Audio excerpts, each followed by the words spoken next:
नमस्कार साथियों, स्वागत है आप सबका एजू करंट इंडिया पर। साथियों, आज हम एक ऐसी मीटिंग के बारे में जानने वाले हैं जिसे दुनिया की सबसे खुफिया मीटिंग कहा जाता है। आज जब आप इस वीडियो में इस पूरी घटना को जानोगे तो आपको गूज़बम्स आएंगे। आप सोचने पे मजबूर हो जाओगे कि क्या ऐसा भी हो सकता है।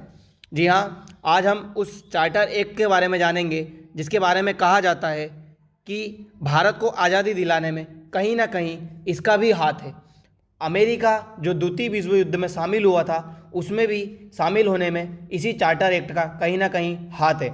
जो ब्रिटेन है, ब्रिटेन का जो 54 देशों पर से प्रभुत्व खत्म हुआ था वो भी खत्म होने में इस चार्टर एक्ट का कहीं ना कहीं हाथ है।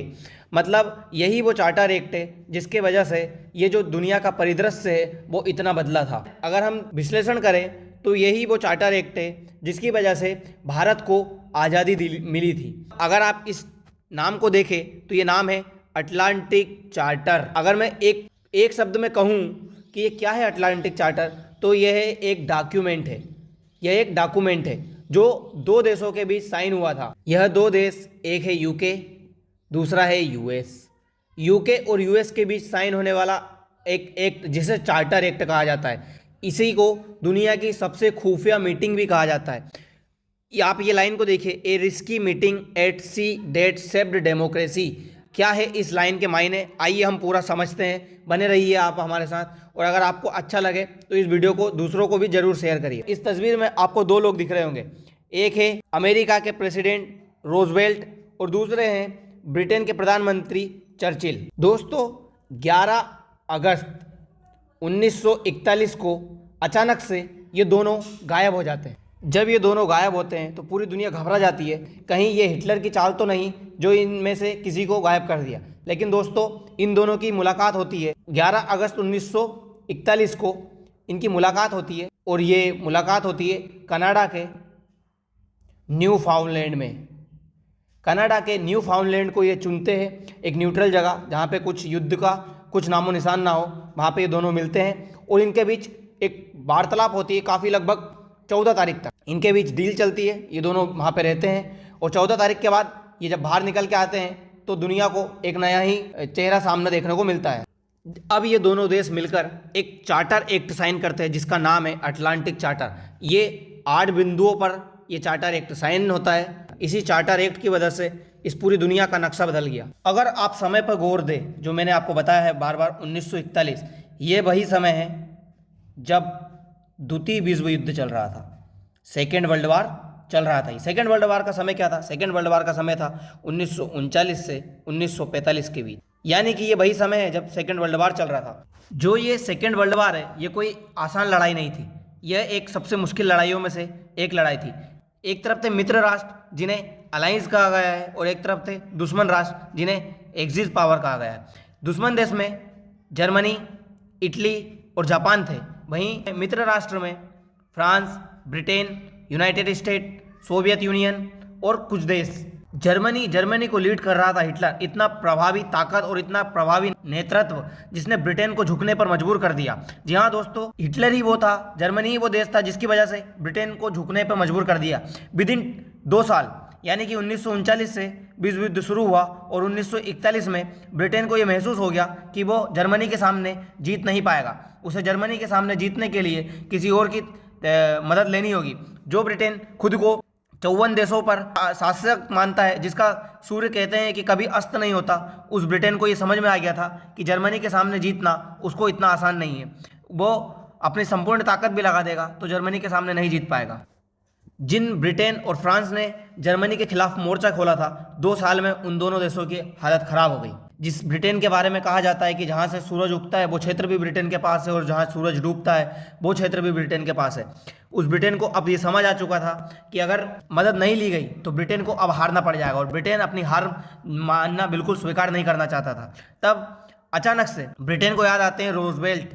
ब्रिटेन के चर्चिल भागते हैं कनाडा में न्यू फाउंडलैंड जगह को चुना जाता है और वहाँ पे बुलाया जाता है रोजवेल्ट को। और रोजवेल्ट उस वक्त अमेरिका के प्रेसिडेंट हुआ करते थे। और ये खुफिया मीटिंग शुरू हो जाती है। दुनिया के सारे पत्रकार, सारी मीडिया ये सोचने पे मजबूर हो जाते हैं कि दुनिया के 2 बड़े राष्ट्र अध्यक्ष कहाँ पे अचानक से गायब हो गए।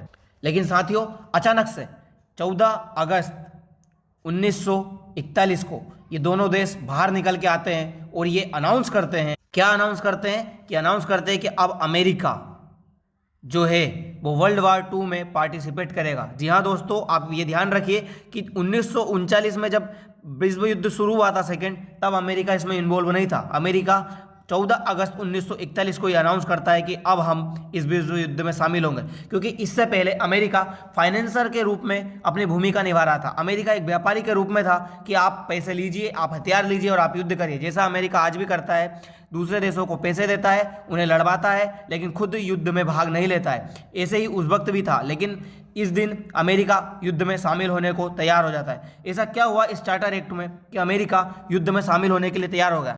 लेकिन अमेरिका ने एक ऐसा गेम खेल दिया जिसकी वजह से कह सकते हैं कि शायद भारत को आज़ादी मिली, और उसी की वजह से आज तक आप देखिए, अमेरिका चाहे कितना भी खराब हो, लेकिन जब से अमेरिका पावरफुल बना है तब से देश की कोई भी देश आज तक पूर्ण रूप से गुलाम नहीं बन पाया है। मतलब अमेरिका की कहीं ना कहीं देन है। आप ही देखिए, इस सब के बाद विदिन 7 ईयर ब्रिटेन के जहाँ जहाँ पर अधिकार थे, जहाँ जहाँ पर उसने कब्जा कर रखा था, वो सारे देश अपने कॉलोनी हर ब्रिटेन को छोड़नी पड़ी थी। शायद आज अमेरिका की ही परिणति है कि जो यूएन है, यूनाइटेड नेशन, वो भी अमेरिका की वजह से ही बना।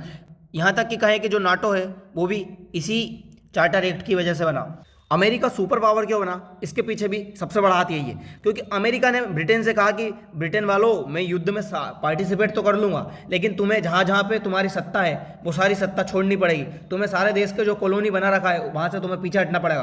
तुम्हें ये मानना पड़ेगा कि जो अमेरिका है वो दुनिया का सबसे पावरफुल देश है, और आगे से होने वाले जो भी युद्ध होंगे वो अमेरिका के नेतृत्व में, अमेरिका की छत्रछाया में होंगे। इसमें 8 प्रकार की शर्तें रखी गई, उसी को ही अटलांटिक चार्टर कहा जाता है। यही कारण है कि विदिन 7 ईयर्स, मैंने अभी आपको बताया, विदिन 7 ईयर्स ब्रिटेन के जहाँ जहाँ पर राज थे वो सबको उसने छोड़ दिया, और ब्रिटेन उस स्थिति में था कि अब ब्रिटेन को लोन लेकर लड़ाई लड़नी पड़ रही थी, इसीलिए ब्रिटेन पीछे हट गया। वहीं एक और इम्पोर्टेंट चीज शर्त रखी गई थी कि जो ब्रिटेन है उसने समुद्री व्यापार पर सिर्फ अपना कब्जा कर रखा था। अमेरिका ने कहा था कि अगर आपको ये युद्ध में चाहते हो कि मैं शामिल हूँ, तो तुम्हें जो ये समुद्री व्यापार है उस पर से अपना एकाधिकार खत्म करना होगा, दुनिया में अब मुक्त व्यापार होगा।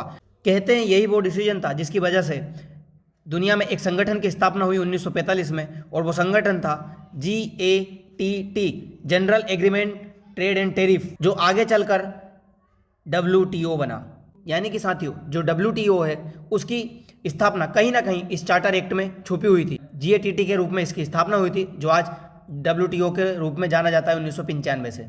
ब्रिटेन के प्रभुत्व खत्म होने की जो कहानी है वो इसी चार्टर के अंदर लिखी गई। बस इन सब की वजह से ब्रिटेन ने ये जो सारी शर्तें थी इनको एक्सेप्ट किया, और अमेरिका इस युद्ध में शामिल हो जाता है। उसके बाद जाके ये देश हारते हैं, और ये जो अलाइज के नाम से कहा जाता है, ये देश जीत जाते हैं और अमेरिका यहाँ पर जीत जाता है। वहीं पे ये जीत कैसे हुई थी, ये दूसरा पार्ट है, इसको हम किसी दूसरी वीडियो में कवर करेंगे। फिलहाल के लिए इतना ही, मिलते हैं अगली वीडियो में। धन्यवाद।